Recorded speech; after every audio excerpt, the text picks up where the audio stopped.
The KX125 is one of the most iconic dirt bikes of its class and generation. This machine won 4 AMA National Championships during the 90s and actually won 8 of the last 15 AMA outdoor titles before the class was morphed into a 4-stroke division in 2006. Riders like Rookie Carmichael, Mike Brown and James Stewart turned this machine into an icon. But in our recent Retro 125 shootout, the 1992 KX125 came stone dead last. Were they your fast laps? Yeah. They were? Honestly, mate, I was trying as hard as I could. However, I can see from the comments on our channel that this bike does have a massive and passionate fan base. So in this video, we are going to dive a little deeper to work out why this beauty finished at the bottom of the leaderboard and how it went on to become a legend. First things first, let's meet the man who owns the stunning machine we were lucky enough to ride. This guy is an old friend of the channel and the family. He bleeds green, and a couple of his bikes actually starred in some of our very earliest viral videos. So this is Anthony Hylton. I've known Ant since I was 9 or 10. He was tiny. He was a veteran racer then. And you've always had old Kawasaki's, haven't you? You actually used to race my dad back when you was kids, and you was a Yamaha man back then. So when did you make the switch to green? 85, 86, I switched to the green in favour of the YZs. Just seemed to get on with them really well, and just stayed with them. And then you've been green pretty much ever since, right? Obviously, Kawasaki don't make a 2-stroke now. They should. You've been told. Yeah, you have been told. Yeah, I'll be first. I'll be first on the waiting list for one of those. But they don't make Kawasaki's no more, so I had to go to a different brand, unfortunately, for my proper racing. It's a good bike, but it's not old school motocross. This little one, this comes out to play quite a lot. I get more enjoyment out of this than certainly my race bike. That's what it's all about, really enjoying it. Yeah. So Ant's bike is a 1992 Kawasaki KX125. But let's back things up a little. In the late 80s, Kawasaki's KX bikes were widely viewed as being ugly, bulky and old-fashioned looking machines. So in 1990, the boys in green decided to go big or go home. They transformed their MX bikes from the most conservative machines on the line to perhaps the most futuristic. The radical bodywork, graphics and road racing inspired steel perimeter frame made sure the all-new KX125 was a true head-turner. It's argued that Kawasaki actually kickstarted the bold fashion trends of 90s motocross. But this new KX125 still wasn't quite perfect. It was heavy, tall and boggy off the line. So just 2 years after that big redesign, Kawasaki went back to the drawing board for 92. Yeah, pretty much everything standard on the bike, forks, everything, graphics, even the graphics are genuine, graphics on it and seat. The only things that are aftermarket is the exhaust pipe and some new aftermarket radiators. Still got the old ones, but I just thought I'd put some fresh ones on.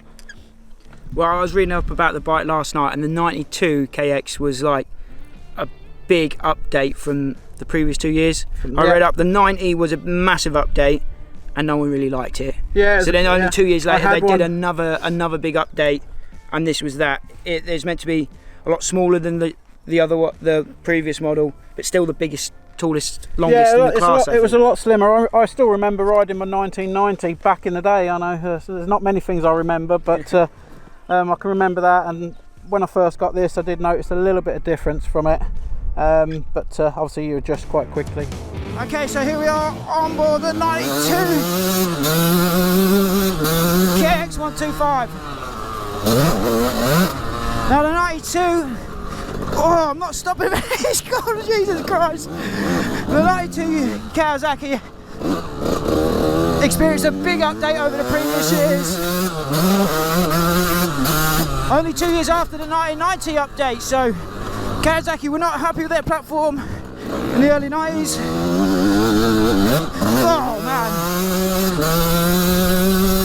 And they gave this one a big update.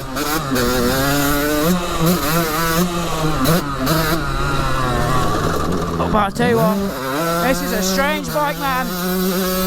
Just feels a bit gutless, and that pipe is right in the way. Brakes do not want to work at all.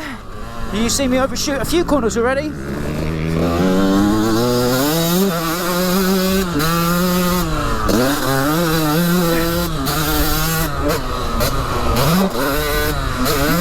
I don't mind the back end suspension on this, to be honest. Sean's complaining about it, but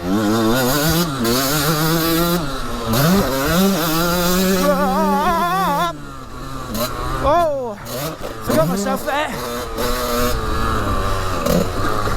Yeah, it just feels a bit gutless, really. Doesn't have the bottom end kick that Yamaha had, and I don't think it has the top end power that the Honda, the Suzuki, or the Honda will definitely have. So it's got this weird little mid-range spot that you got to try and use. Ride it more like a bigger bike, which is, I think, what the testers at the time said. You didn't really ride it like a 125, you had to ride it a bit more like an open class machine.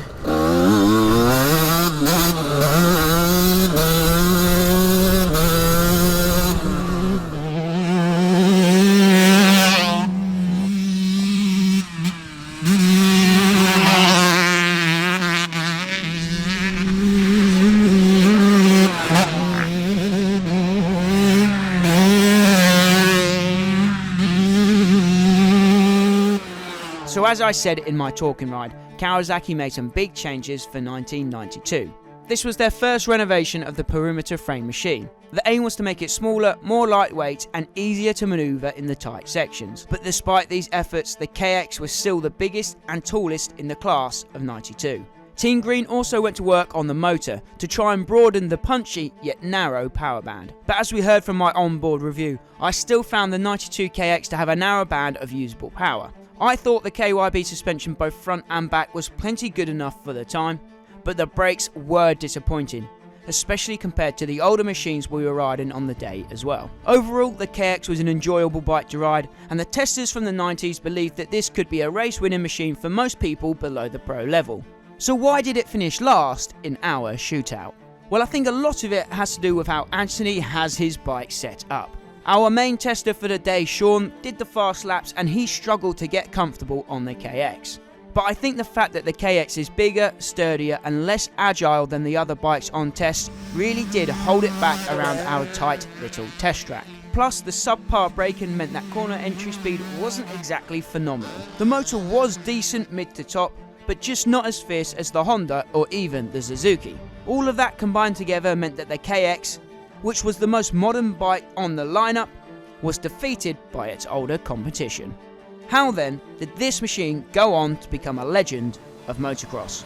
Well, in 1993, the famous Pro Circuit racing team lost their Honda sponsorship and instead teamed up with Kawasaki to form what would become the greatest dynasty in American motocross.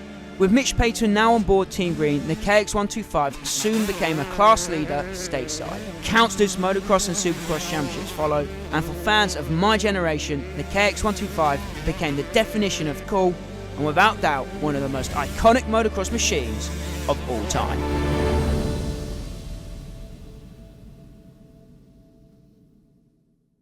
Thanks for watching, guys. I hope you enjoyed this look back at the awesome Kawasaki KX125 from 1992. If you want to see more two-stroke content like this in the future, be sure to subscribe to the channel, like this video and give it a share with your two-stroke loving friends. But as always, guys, my name is Max. Until next time, I'll see you at the track.